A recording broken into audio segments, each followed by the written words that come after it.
We are here because we stand with our comrades, we stand with the SJC10. We are here because we believe that it is the right of every South African to stand up and protest. It is the right of every South African to stand for their rights. We stand here because we believe that the Constitution of South Africa protects citizens and gives them the right to stand up for their own rights.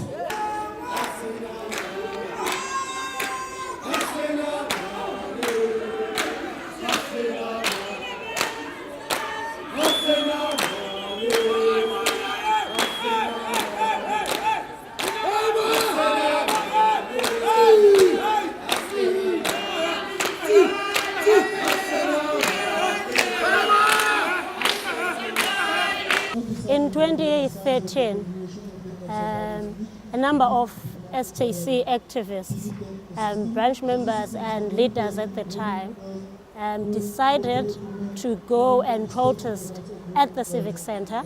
The protest came as a result of ongoing attempts to talk to the mayor concerning our sanitation campaign, and the demand was that there has to be a plan for sanitation, proper, dignified sanitation in the informal settlements of Khayelitsha and every other informal settlements in Cape Town.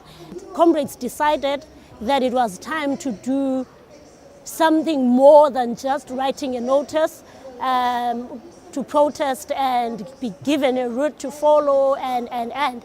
So they decided that it was time to just do something other than that, and this was to go chain themselves outside the Civic Center at the steps there. I'm Phumeza Mlungwana and I'm one of the accused in the SJC10. I think for me, the fact that for starters we were arrested for staging a peaceful protest is a problem, because we were protesting for basic constitutional rights, which the city continued to refuse to deliver to people of Khayelitsha and to people of informal settlements across Cape Town. And I think the fact that we even chose protest, for me, shows the frustration that people have. And so protests aren't just an action on its own, it's an action because people are trying to express their frustration.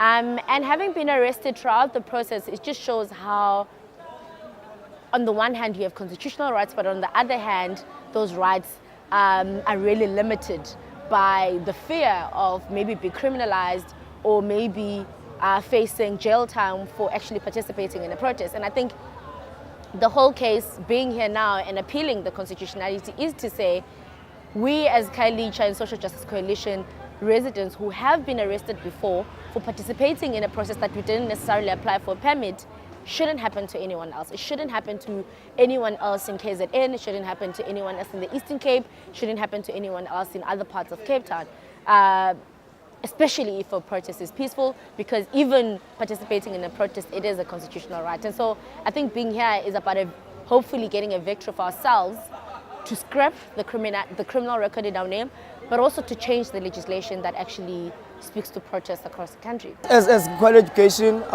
we are here today to support the SJC10, simply because as also Equal Education, we're also a membership-based organization. And as much as we do also advocacy work, but most of our work is based on action that we take on the streets. So it means tomorrow it's going to be us who's going to be subjected to courts to say, come and justify our right, because we know as the South African Constitution allows each and every citizen, including organizations such as ESJC and others, the right to protest. So we are saying, even the city bylaws are limiting that right to protest. Even having to say, if you are 15 people and above, you need to have a permit, of which is not supposed to be even a permit. It's a matter of informing the cities because we understand the issues of traffic.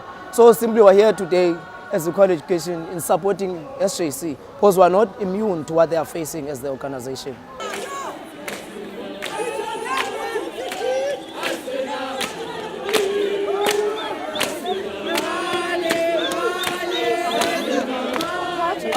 Our interest in this case, we are not involved in this case, we're not an applicant or any party to this case, but we are observing this case because Equal Education Law Centre is a member of our coalition and SJC is almost a member of our coalition, as well as the importance of this case around the right to protest. So we've been in existence for 7 months and we've observed that throughout the country there's a lot of abuse around the notification procedure in exercising your right to protest around the country. And the importance of this case is that it will decriminalize the protester. It will make it more accessible for the protester and activists to exercise their right to protest. Often municipalities conflate the notification procedure with a permission-seeking procedure, which leaves many protesters voiceless, which leaves many protesters unable to participate in South Africa's democracy and actually use or find methods of using methods to realize their socio-economic or other constitutional rights. ELC is involved in this case on behalf of Equal Education. So Equal Education uses protest as a way of mobilizing, as a way of pushing forward the issues that relate to education and the struggle for quality education across the country. So they are coming from the aspect of children to say that if you criminalize protest for adults, what more for children? The impact is wider. So that's why the Regulation of Gatherings Act is dangerous for children and it limits their right to protest. And Equal Education is also going to show that protest is the only means available for children to express themselves politically. Unlike adults, children cannot vote. So if they can't vote, then protest is the only way that they can express themselves. If you're shutting that down through criminalizing it, then you leave children with no voice.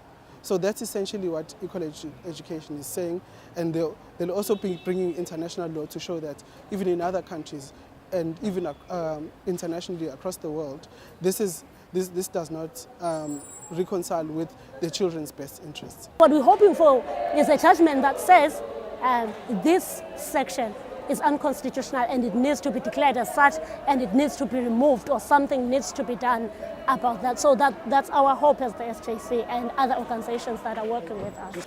The outcome that we're hoping for is that the court will declare the regulation of Section 12A of the Regulation of Gatherings Act to be unconstitutional and invalid, and then it will send it, either it will come up with a valid version or it will send it to Parliament to reconsider.